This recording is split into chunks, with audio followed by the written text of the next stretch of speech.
Hello, everyone. I'm Dijon, No, my Aiara.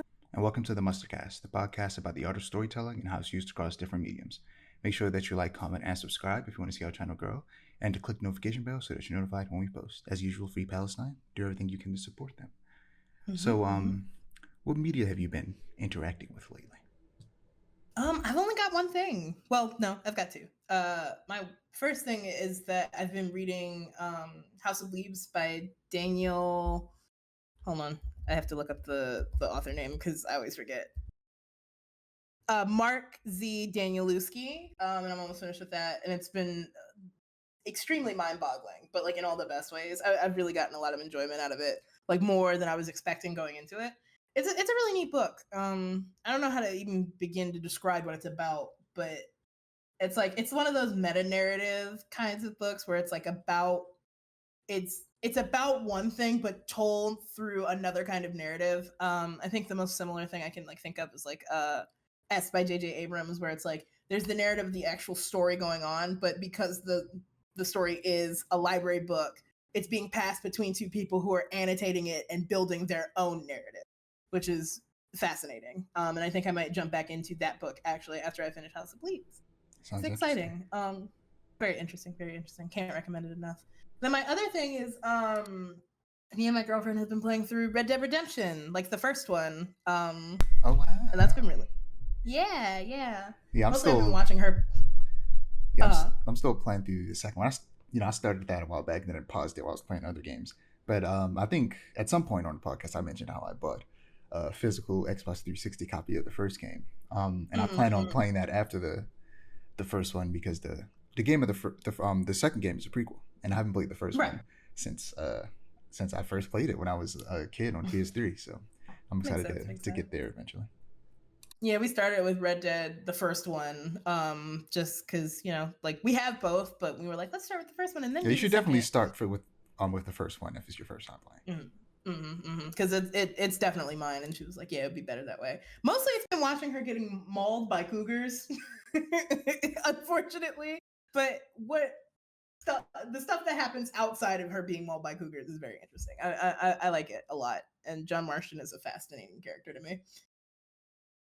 Yeah, that's all I've got. I've been busy. It was my birthday like 2 days ago. Oh, happy belated Um, birthday! Thank you. Based on the time we're recording this. So I've been busy, like, celebrating my birthday. I haven't had much time for media. That's fair. Yeah. So for me, still playing Persona 5 slowly but surely, and that's about to slow way down when Assassin's Creed Shadows releases next week on the 20th. Um, and of course, I'm still playing Marvel Rivals almost every night, and they finally got me. They got me. I spent Oh, did you spend money on it? I spent money on a skin. It was a skin for Cloak and Oh. Dagger where they're dressed like they're out in 1940s, but it makes it makes Cloak look like a pimp named Slipback from Boondocks, and everybody's Mhm. is calling him Pimp and Swagger. Pimp and Swagger is insane. But is you know what? It's a really good skin though. And I was gonna say it sounds like a really good I'm probably skin. about to That's valid. spend some money on a Storm skin where it's her as Thor, and I was like, you got me, That's yeah, that's also you fire, I got me. fear. But I'm not going to pay as much for it because I've been earning a lot of in-game currencies. It's pretty good. Nice, Um, nice, nice. so yeah, I'm having a lot of fun with that game. Um, Good. I tried Obsidian's newest game, Avowed, and Hmm. didn't like it very much. Not really for me. Oh. Obsidian is known for Fallout New Vegas and The Outer Worlds, which is getting a sequel later this year. It's weird that they're releasing two games in the same year. It might get delayed because it's coming out later in the year, but we'll see. So Avowed is it's a classic Bethesda style Western RPG set in a fantasy world similar to games like Elder Scroll.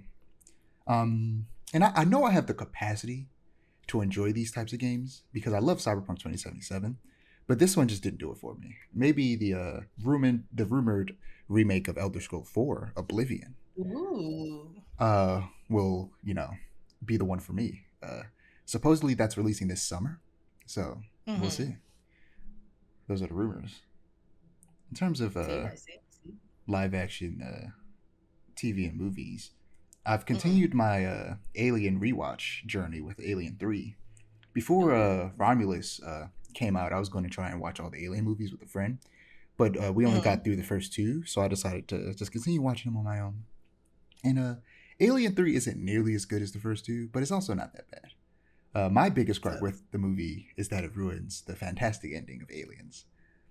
mm. But yeah, next is Alien Resurrection, which I hear is bad. So we'll see. Oh, But I hear it's a fun kind of bad, whereas Alien 3, a lot of people consider to be a boring kind of bad. I see. Also watching Reacher season 3, which started airing a few weeks back. I don't know if I ever even mentioned it, but it's such a good dad show. It's about this Mm-hmm. big buff former military dude living a nomadic life traveling across America after retirement, who keeps finding himself involved in like government conspiracies. It's a really fun show. That sounds Yeah, fun. very action oriented. In terms of animated things I've been watching, still watching Avengers: Earth's Mightiest Heroes, going through the second season, which is the final season, and also still watching it alongside Blind Wave. They're still in the first Mhm. season where I'm at currently, and watching through Superman the Animated Series alongside Blind Wave as well, and still watching Sakamoto Days, which remains Mm. immensely entertaining. I Mhm. just love the genre of battle hardened killers trying to live a family life. And a lot of people are complaining about the animation because they're spoiled by a lot of anime with great animation, like Jujutsu Kaisen, like what I'm thinking Demon Slayer. But it's like not everything is Hmm. gonna be that good. Like also Right. the animation industry sucks in terms of giving them time to actually make good stuff. So it's not even bad by any means. Yeah, it's just not. It's not Mappa crunch style, which is Exactly. honestly for the better. Yeah. But moving on to the animation section proper. So I sent you a trailer for Guilty Gear Strive Dual Rulers. Did you manage to check it out? Because I literally just sent I you. did. I did. I So watched it while I was eating. yeah, I just discovered the existence of it. This is something that Mhm. I've wanted for a long time. Uh, because I'm not that interested in the Guilty Gear games, but all the characters look really cool. So I've always wanted Mhm. to, get to know them through an anime.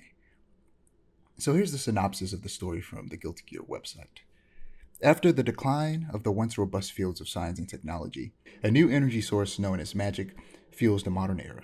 Humanity creates forbidden biological weapons, gears.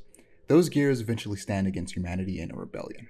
Although they manage to overcome the struggle for survival known as the Crusades, humanity's losses are so great that even after several decades pass, their emotional wounds remain unable to fully heal.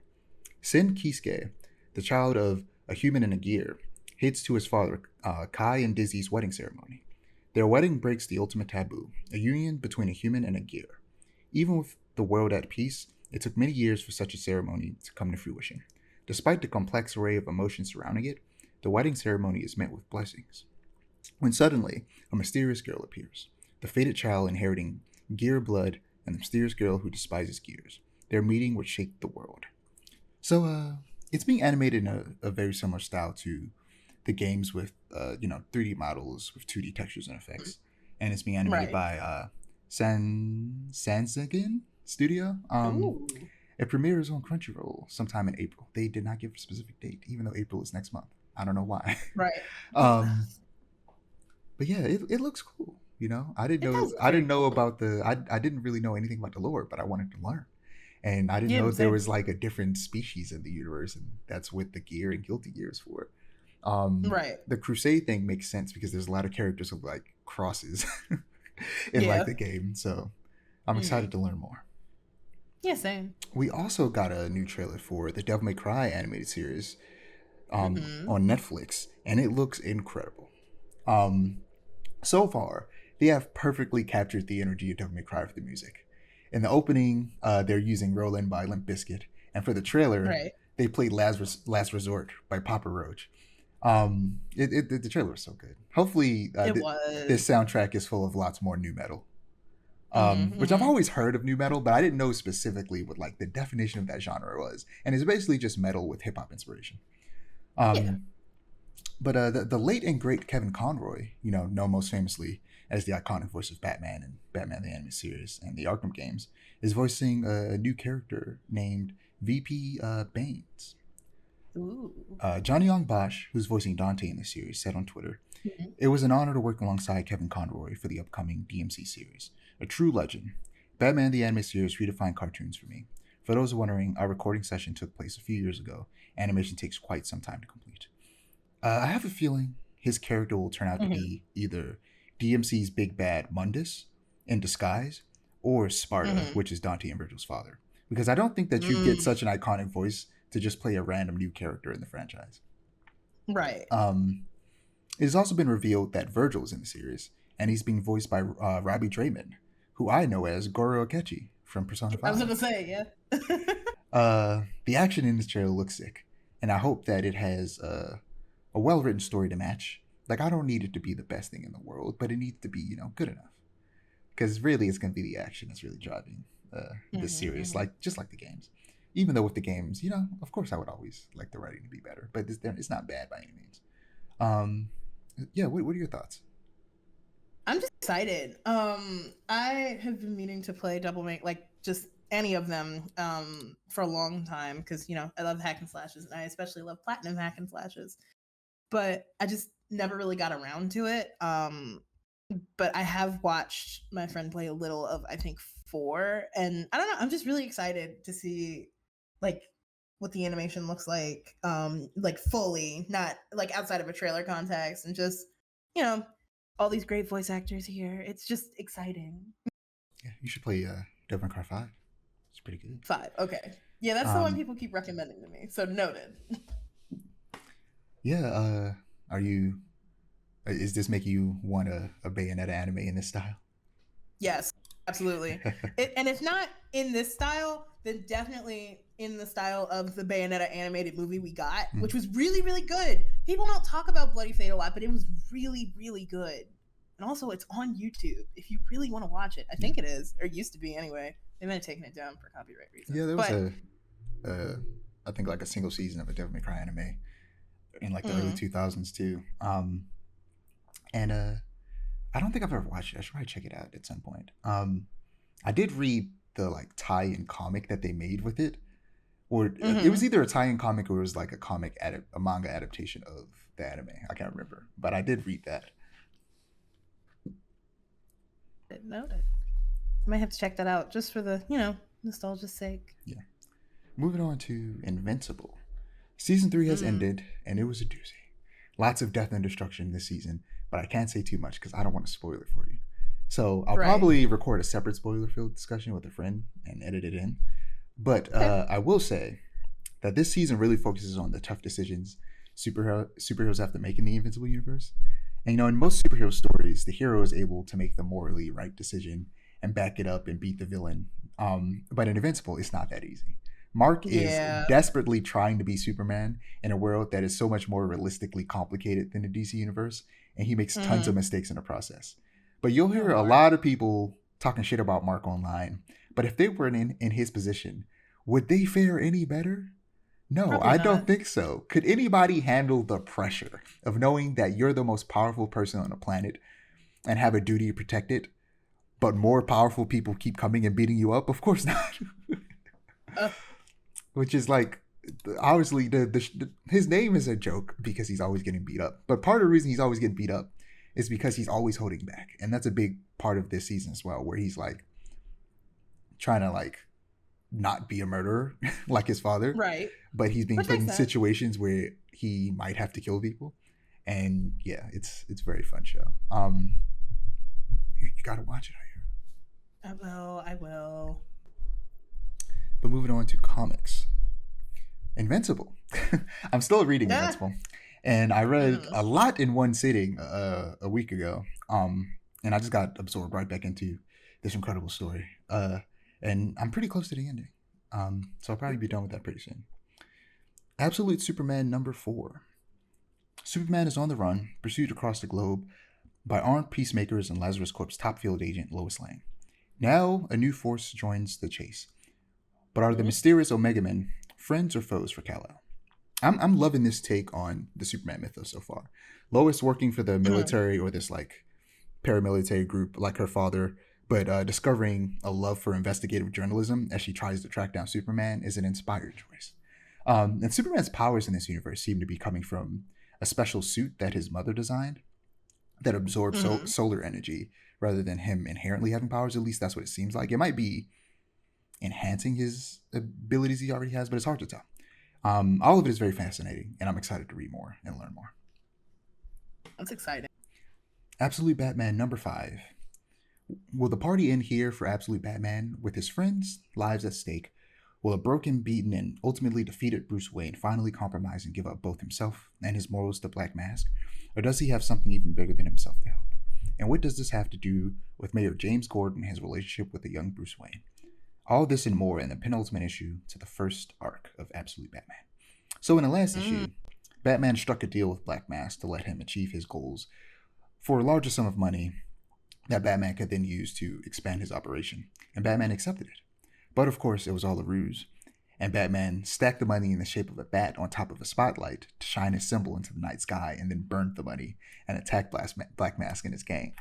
Um, the selling point of this story is that Batman is a working class hero in this universe, Hmm. so I never expected him to keep the money for himself or to sell out, and of course, they delivered on that expectation spectacularly.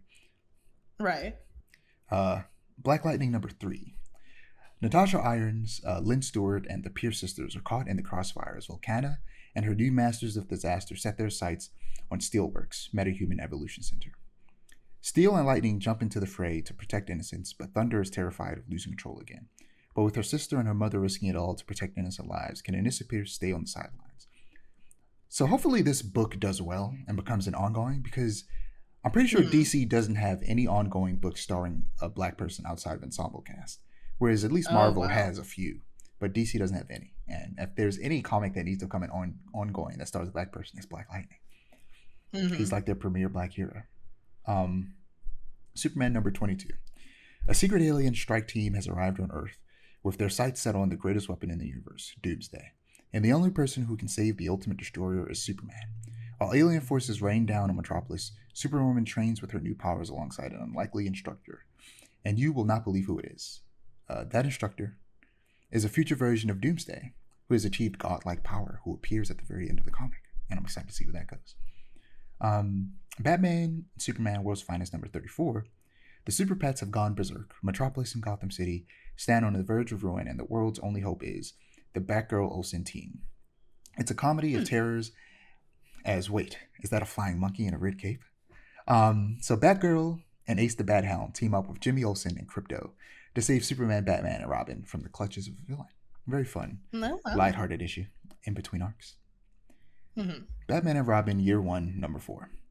Things are heating up in Gotham as the General works to tighten his grip on the criminal underbelly of the city.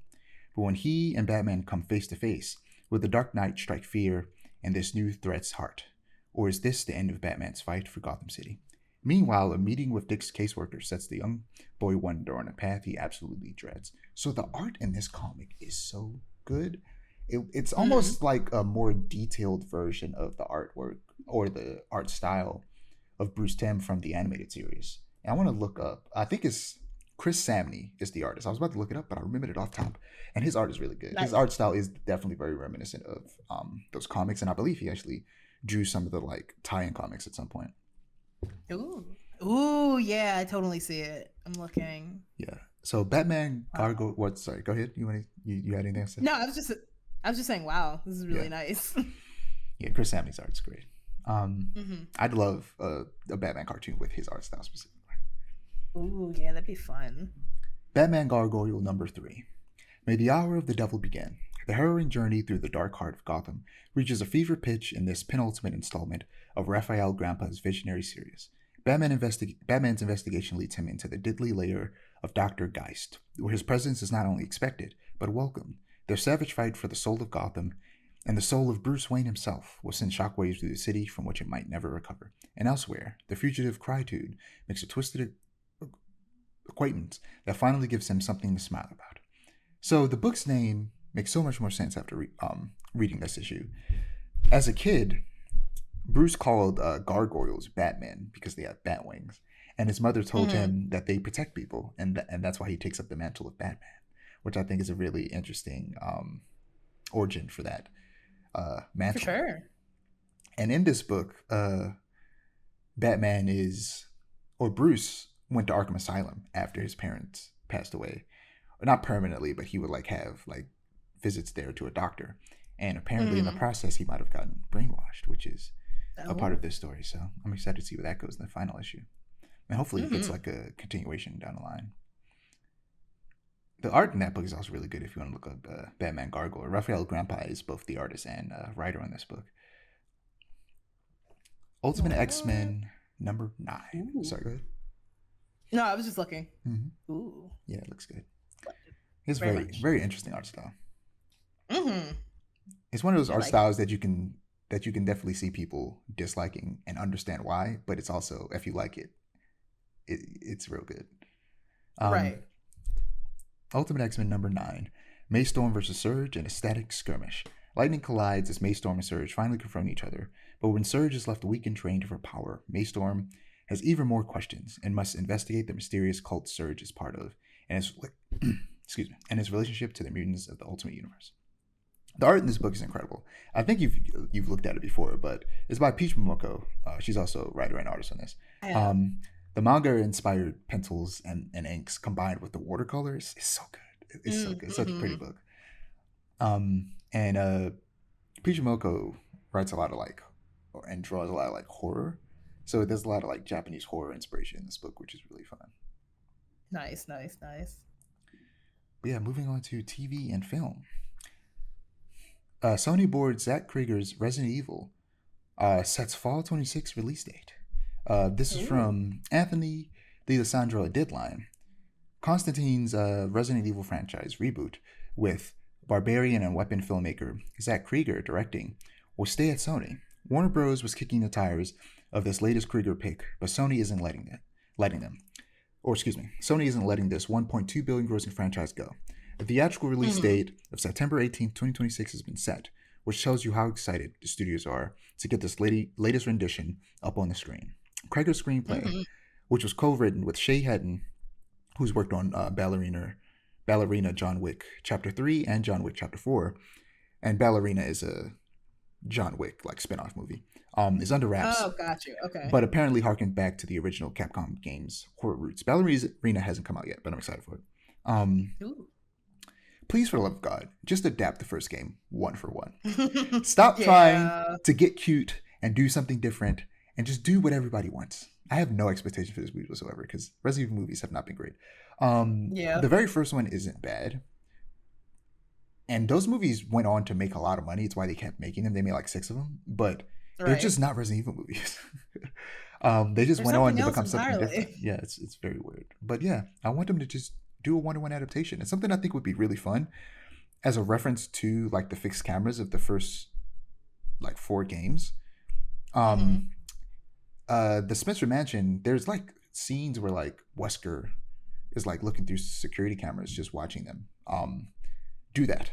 Like show them through Yeah. through security cameras, like in the corners, in the hallways, fighting zombies to kind of like simulate the like fixed camera of the games. That would be really cool. Right. I don't know if they've done that. Maybe they did it in the first movie. I haven't seen the first movie in a long time, but that would be really cool thing to do to kind of just as a little wink and nod to the fixed camera of the games and do it multiple times and do it through the lens of Wesker watching them through the security cameras. That would be really cool. But also, we got a lot of like what do you call them? Found footage films, like Blair Mm. Witch started it. Um, it'd be cool to get a full movie that is inspired by Resident Evil, where it's like a zombie movie that's told entirely through security cameras. So you get that Right. fixed camera feel through the entirety of the movie because the whole movie's told through security cameras. That would be really fun. Hey. But moving on to Daredevil Born Again. Actually, before I get there, Mm-hmm. have you played any Resident Evil games? Are you interested? Well, you're not you I don't like scary stuff like that. But I've watched friends play. So I do enjoy 7 and 8 a lot. Mhm. The first I did try to play the first Resident Evil a long time ago, but tank controls frustrate me so badly, so I kind of dropped it. But now that I'm a little like older and can appreciate like what their whole deal is, I've been wanting to maybe try again because like maybe there's something in there for me, especially because I like the I like the games and I like what they do It's just the controls are not, they're not for me. Yeah, Unfortunately. definitely, check out, like you said, 7, 8, 2 and 3 Mm-hmm. remakes, 4 remake. You know, 5, I've also seen a bit of, I've played but 5. I think 5 I know is very 5 was the first one I played.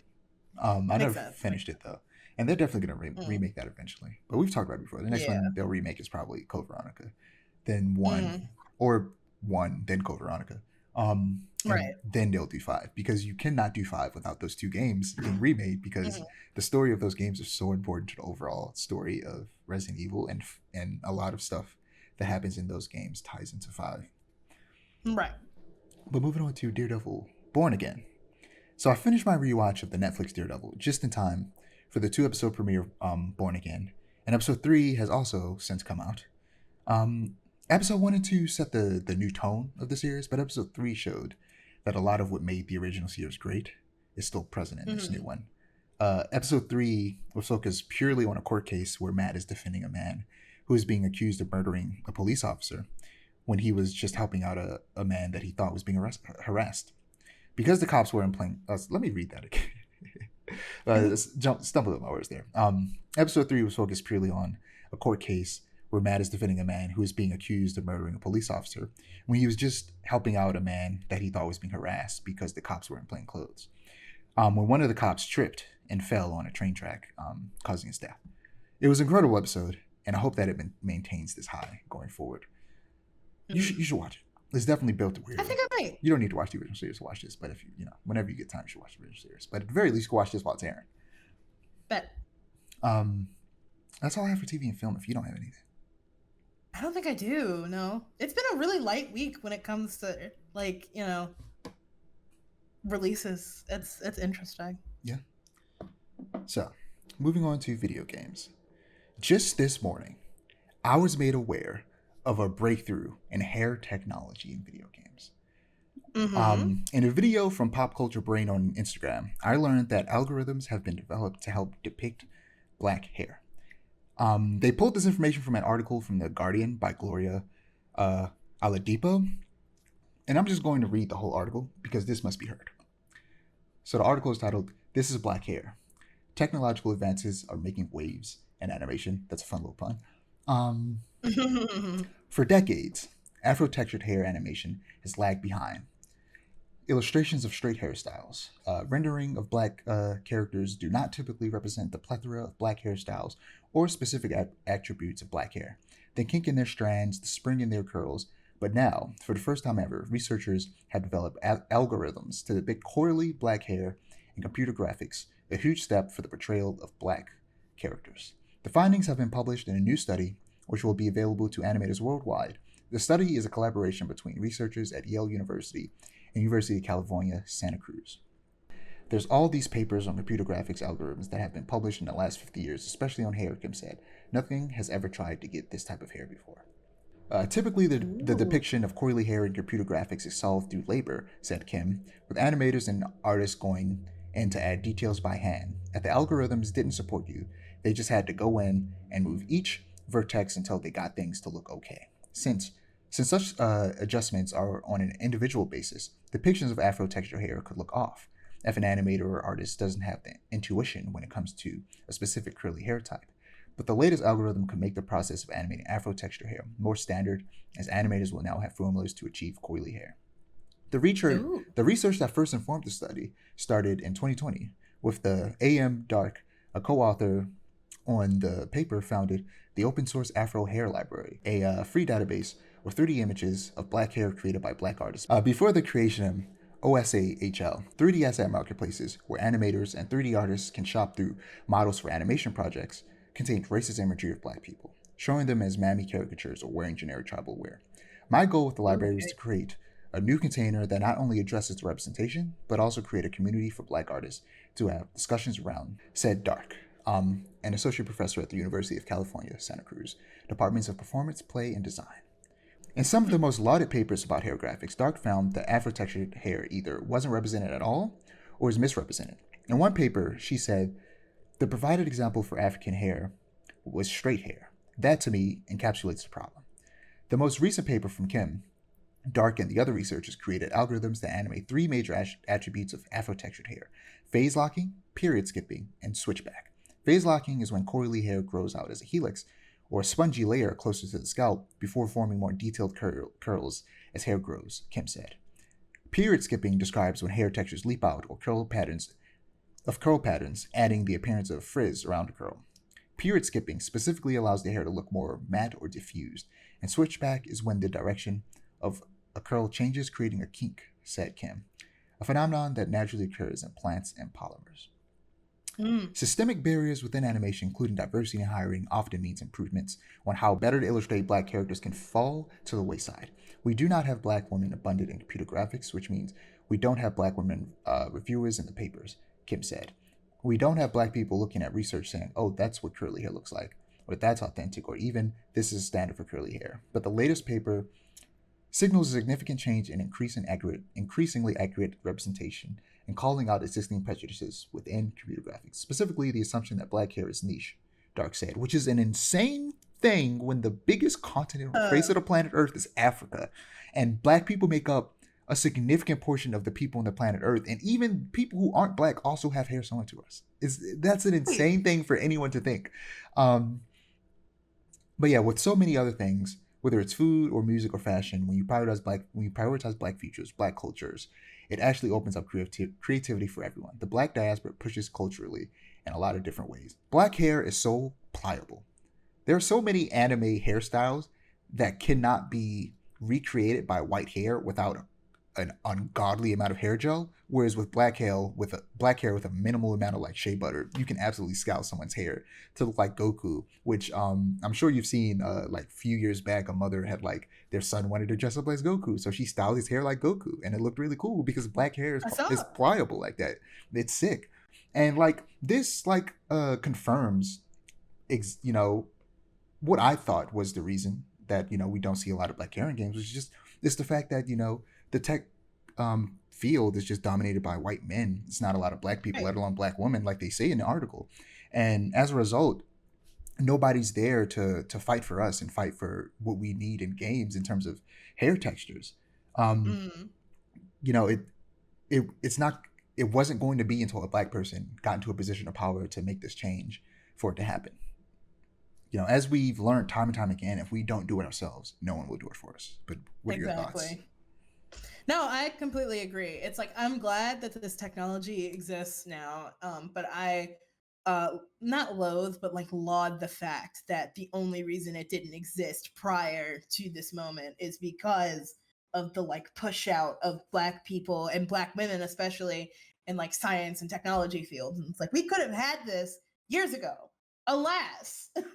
Like, And in the comments under this mm, video, you have so many people who also work in the tech field saying like, "Oh no, this isn't a race thing. This isn't it's because just technology's hard, and they're right in the sense that yeah, hair technology has come a long way, and you always hear when you hear like people who work in 3D animation talking about hair, especially realistic hair, they talk about how hard it is. And I think we all get that hair is hard because even now in games, mm, hair looks incredible in games now, but it still doesn't look perfect. The best it's ever looked for me is in Resident Evil 4, which we were just talking about.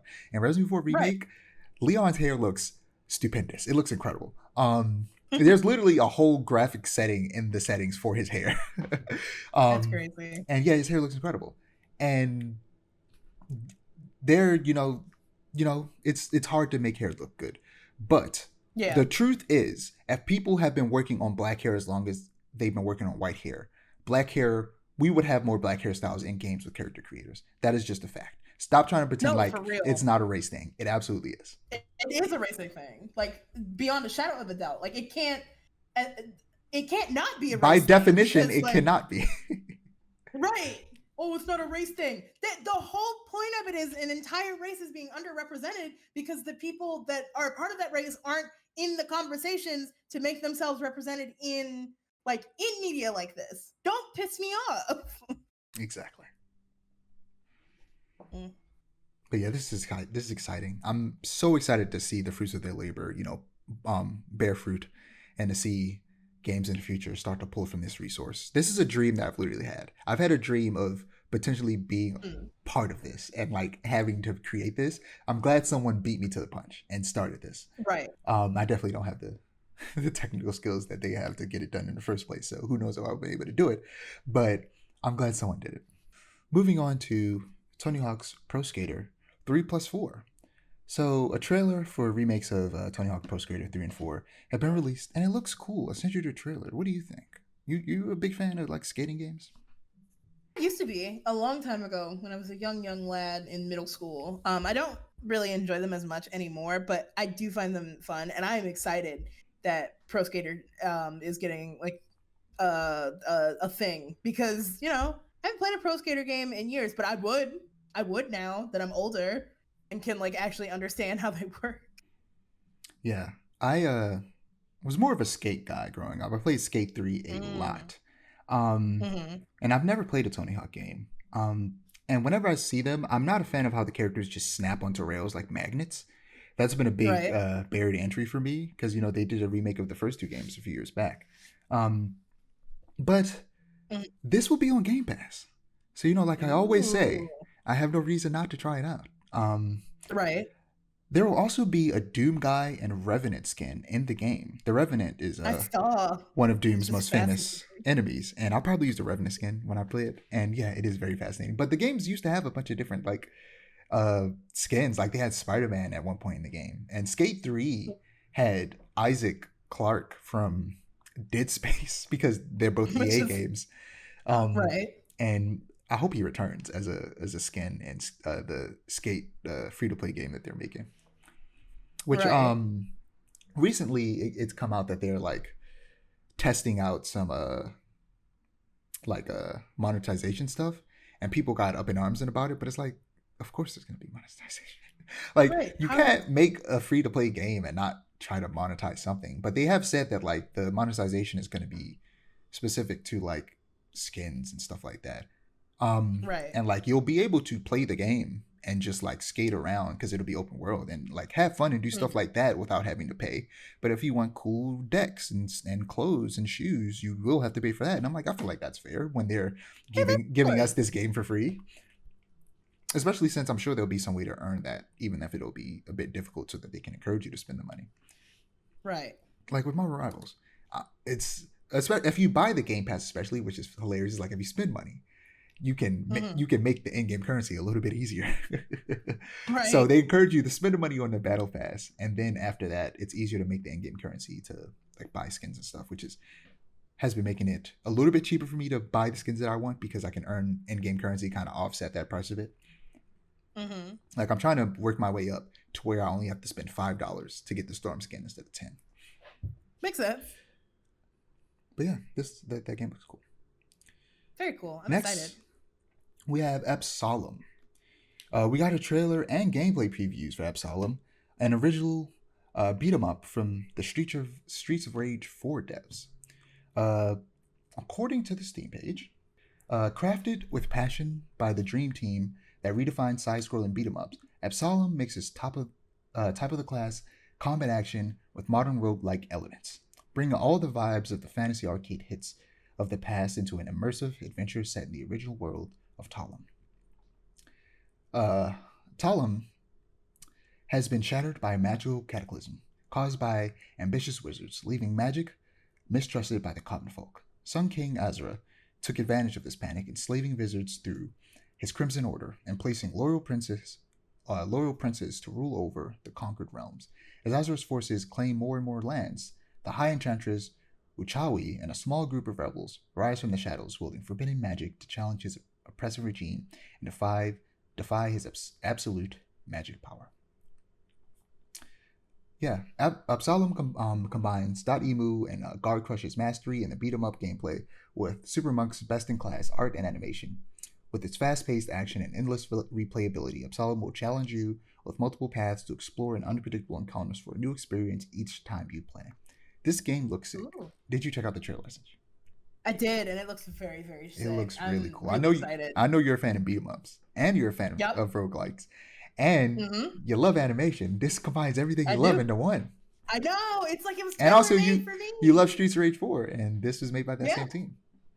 Hmm. Hmm. It's like it's tailor made for me. I'm so excited. Yeah, it looks really good. The art style kind of reminds me of Drawfee, which is really Mm. fun. It just reminds me of some of the stuff they draw, the art style. But yeah, it looks really cool. Yeah. It looks really cool. Moving on to Intergalactic, the Heretic Prophet. New details from Neil Druckmann. So, new details about Naughty Dog's upcoming game. Intergalactic Heretic Prophet has surfaced, and it makes that fake synopsis that was making fun of how Druckmann incorporated Israel and Palestine into The Last of Us Part 2 seem real. So I talked about it a little bit, Oh. but didn't like outright read it. But there was like a fake synopsis that somebody made that was like very clearly poking fun at how he could potentially incorporate that conflict into the story of this game. And Mm. it feels like he might be doing that. Uh. So the game is set 2,000 years in the future in an alternate universe where the timeline deviates from ours in the 1980s. That's shown by the trailer. Everything has, real retro 80s aesthetic combined with futurism. Right. A mysterious new religion forms around this time and starts to take hold. Oh. Naughty Dog spent years working on this timeline and how the religion changed throughout the years. Naughty Dog's previous games have always had an ally/companion, so they wanted you to feel lost and alone in a mysterious universe this time. I really wanted to make a game about faith and religion, but also about being lonely, said Druckmann. Neil Druckmann specifically calls out Half-Life 2 and the Monkey Island games as some of his favorite examples of storytelling. He mentions the fact that Half-Life 2 has less hand-holding and trusts the players to put together the pieces themselves. Neil jokes, with The Last of Us Part 2, we made certain creative decisions that got us a lot of hate. A lot of people love it, a lot of people hate it. The joke is, you know what? Let's do something that people won't care as much about. Let's make a game about faith and religion. Neil Druckmann, shut up. So I hate him so bad. I get that he's making Ugh. a joke, but I don't think he understands. No, I think he understands just how He much definitely people understands. don't want him, of all people, to make a game about religion. Right. It's not about the fact that you're making a game about religion. Games about religion can be interesting. See, blasphemous. I was just about to say. It's the fact that it's the fact that you, Neil Druckmann, you are the problem. You're the common denominator here. You make games about religion, but it's very obvious about like what you're really trying to say. Yes. And that's not okay. People see through your bullshit, and you're mad that your bullshit is being seen through. Yeah. He pisses me off so bad. Again, I like to reiterate, there's no solid proof that he's a Zionist, but everything points toward it. Like, Right. I want him to not be a Zionist so I can enjoy his games and shows without guilt. But with the uncertainty I currently have, I can't bring myself to play this game when it comes out. Nope. I will still be watching Last of Us Season 2. I've said that before. Call me a hypocrite, I know. But I got to finish it out. Also, FOMO is real. Yeah, that's valid. I'm going to finish that show, but I don't plan on playing any games he directs. And unfortunately, he's in a high position of power in that company too. So it's like I'm gonna have to just like stop playing Naughty Dog games. And like I've said before, I desperately hope that they start working on new stuff and that they give Uncharted to a different studio. I really hope. I really desperately hope that they do that. But moving on to Silent Hill F. So we got a trailer for the new Silent Hill game. It was in this March 2025's Silent Hill Transmission live stream, and it looks amazing. Here is a write-up from Adam Bankhurst from IGN. Konami's latest Silent Hill Transmission has arrived, and it was focused completely on the Silent Hill F, the upcoming entry in the beloved horror franchise that will take players to 1960 Japan. Silent Hill F was first announced in 2022 and was described as a game that looks to take place in a beautiful, therefore terrifying world. It was also confirmed Silent Hill F was being written by Ryukishi07, the acclaimed Japanese visual novel writer behind the Higurashi and Unimeko series, which I've heard you talk about. Yes, and listen. I'll let you get through the synopsis and then I'll share my thoughts because I have a lot of them. Konami shared a brand new trailer for Silent Hill F on a ton of new details, including that it will aim to find the beauty and terror and present players with a beautiful yet terrifying choice in 1960 Japan. The team wasn't ready to spoil what that decision would be, but it did unveil a bit of the story, and we'll leave it to Konami to set the stage. Shimizu Hinako was living her life as an ordinary teenager, the official description reads, That is until her town is suddenly shrouded in a fog and begins to change in a horrific way. Now she must explore a town she no longer recognizes while solving puzzles, fighting strange enemies, and doing everything she can to survive, in order to face the ultimate decision that she must make. This is a tale about a beautiful yet terrifying choice. This new game will be an original story. There will be a great place for new players to jump in, but there will be certain Easter eggs waiting for serious veterans. Konami also discussed a few more details on the game, including that it will take place in the fictional Japanese town of Ibisugako, which is based on a real place called Kaneyama-gero in the Gifu prefecture, which is really funny to go to a town, see it, and go, yeah, y'all town creepy as fuck. I'm going to turn it into a horror game. But yeah, go ahead. What are you going to say? Okay, so like I said, I'm reading through Umineko right now. First of all, one of the best visual novels I've ever had the pleasure to like engage with. It is so good. If you have not read or like even like if you haven't read Umineko or even heard of it, this is as good a time as any to get into it so you can get ready for Silent Hill F. That being said, this is the most like Ryukishi 07 plot I've ever heard of. Like, oh, small creepy town that like, and it lends so well to the Silent Hill like universe, but like small creepy stuck in time Japanese town where it's like gender roles and child abuse are a big thing in like in the plot. Like, oh yeah, the Ryukishi 7 definitely wrote this. It's so obvious, but it also makes me so excited because his writing is like phenomenal. Like I said, I cannot recommend Umineko enough. I haven't gotten to Higurashi, but once I finish Umineko, it's next on my docket. Because you can read them without having like to know anything about the other. And his third visual novel, Sasonia, is also on my docket after, like I said, I finished Higurashi and Umineko.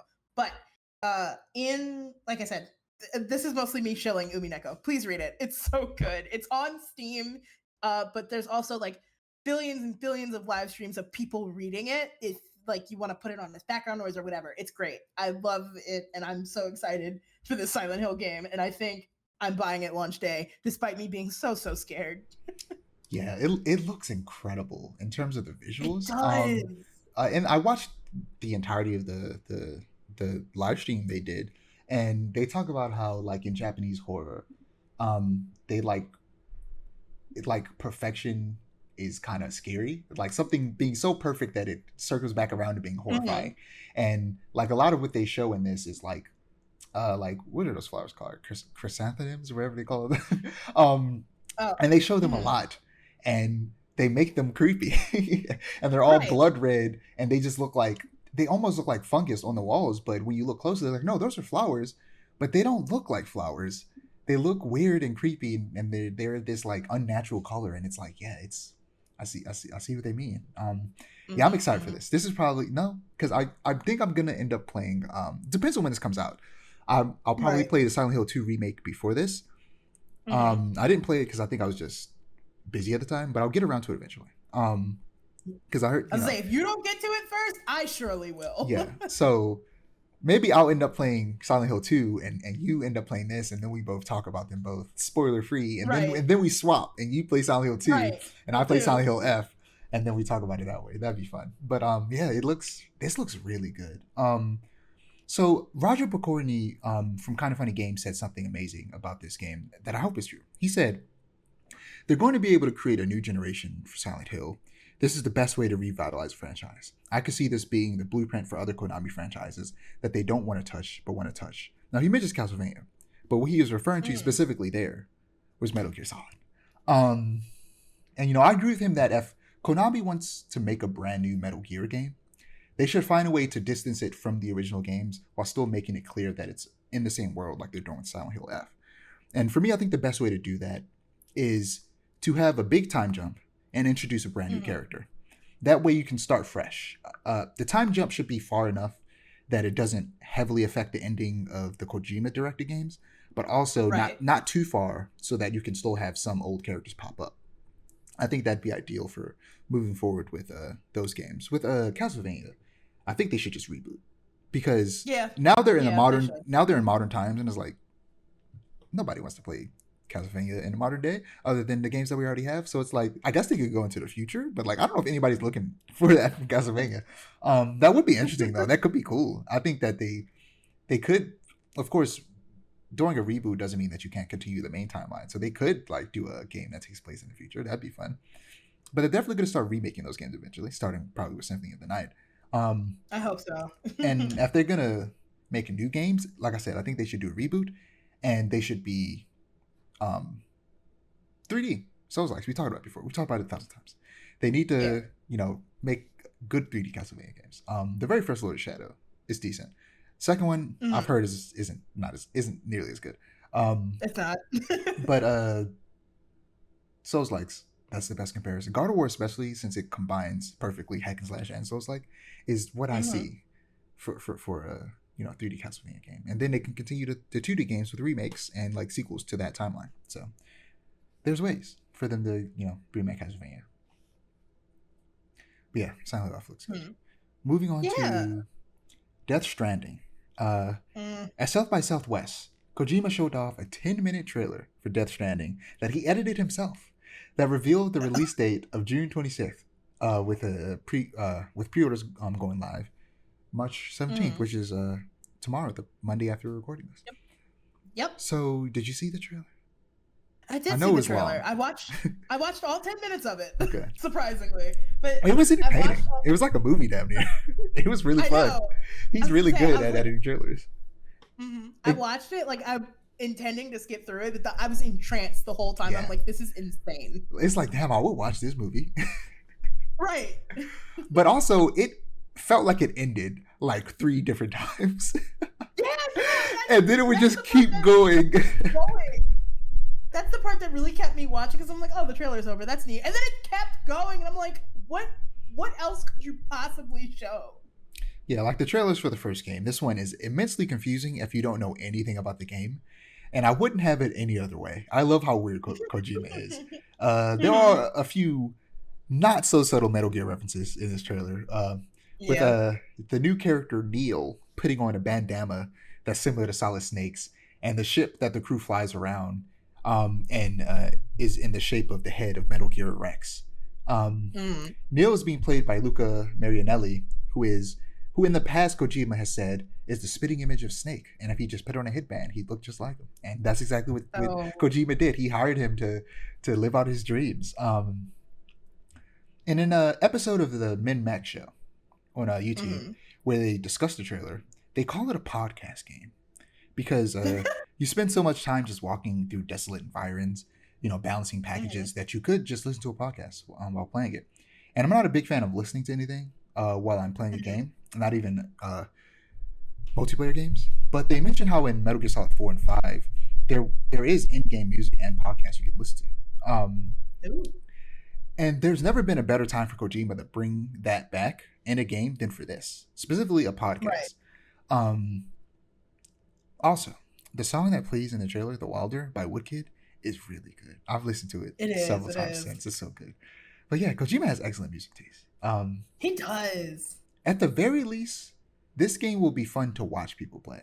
But I also want to, I want to give the first game a shot. It's on PlayStation Plus, so I'm probably gonna subscribe to PlayStation Plus, play a little bit of Street Fighter, play this, or the first one, to try it out. But depending on how I feel about the first one, I'm thinking I might skip it and just play the second one, because the second one looks like it's gonna fix a lot of the problems that I have with the first one, and the reason why I never played it. But also, I want to at least try out the first one since it's on right. That makes sense. PlayStation Plus, so I'll give it a shot eventually. But there are a lot of games coming out soon. Assassin's Creed comes out next week, and then next month there is Clair Obscura and South of Midnight, and then the month after that, Doom. Oh, also next month is the goddamn Nintendo announcement. And who knows when that's coming out, the console itself. So yeah, right. It'll be a while before I sit down and play it. And this game comes out that's real. June 26th. So oh wow, that's soon. Yeah, real soon. So last but certainly not least. Well, actually, before we get to that, do you have any interest in even trying this game? Because like I said, it's on PlayStation Plus, and it released on 4 originally, so it's on PS4. Yeah, I'll try the first game and see how I feel about it, and if it does interest me, then I'll try it. Death Stranding too. But, what is it? A USPS simulator, right? And rain, sleet, or snow. It sounds fascinating in theory, but I think for me it all depends on like how it's executed. Yeah. You know, I get bored very easily, so we'll see. Got put on a podcast. Yeah. Let's do some music. So last but not least, we've got some updated news about the upcoming Xbox Handheld and Xbox's next console. So, coming from Wesley Yenpool at IGN, a new report has outlined Microsoft's video game hardware ambition, alleging a full next-gen Xbox is set for 2027 and an Xbox-branded gaming handheld is due out later in 2025. Windows Central reported on a partner PC gaming handheld codenamed Keenan, which is apparently in the works for late 2025, and a successor to the Xbox Series X and S, now fully in production and due out in 2 years. Microsoft is yet to comment on the report. However, its gaming executives have spoken publicly about both devices in vague terms across various interviews. In January, Jason Ronald, Microsoft's VP of Next Generation, told The Verge that the company plans to combine Xbox and Windows experiences together for PC gaming. I've talked about this. Specifically for PC gaming handhelds made by original equipment manufacturer OEMs, otherwise known as third-party hardware manufacturers. Existing PC gaming OEMs include Asus, Lenovo, and Razer. Keenan does not relate to a first-party Xbox handheld, which Microsoft gaming boss Phil Spencer recently indicated is years away. As for the next-gen Xbox, Windows Central said it is fully greenlit by Xbox CEO Satya Nadella. The console is reportedly a premium successor to the Xbox Series X, and this console, alongside a first-party Xbox gaming handheld and new controllers, are set to round out Microsoft's console offerings in 2027. The suggestion then is Microsoft does not plan to release a direct next-gen successor to the less powerful Xbox Series S. Perhaps Microsoft expects its handheld to occupy the cheaper, less powerful console space. I've been saying this. You have. Make the handheld the cheaper, less powerful Xbox Series S equivalent, but it also functions like a Switch where you can dock it and play it on your TV. That way, you get the best of both worlds. Right. Windows Central expects the next-gen Xbox will be more like a PC than any Xbox before it. Again, like I've said. And will support the third-party storefronts such as Steam and Epic Games Store. And GOG. Continued backwards compatibility is a given. So yeah, all of this is just basically what I talked about a few episodes ago. Which is, of course, like, I'm sure other people have said it before, but, like, I said it first here on the podcast. Right. And, yeah. We're getting closer and closer to the Xbox is turning into a PC. Now, all of that depends on the next console, because the next console is going to be an Xbox. It's not going to be, at least I don't think, it doesn't sound like it's going to be like this Xbox PC hybrid. But I think the success of this next console will determine whether or not they go that route to begin with. Right. But also, depending on the success of this handheld console, might determine that as well. Yeah, this sounds dope. It does. It sounds really cool. Xbox handheld is definitely up my alley. And I'm sure a lot of people, especially since for a lot of people, it would be an alternative to buying either a gaming laptop or a PC proper, whether it's because they're too expensive or they prefer something handheld. So, like, yeah, this could, I feel like the Xbox name and it has a good UI and, you know, like I said, has dock capability. This could easily be the best, like, PC handheld above, like, the Steam Deck and the ROG Ally and things like that. Right.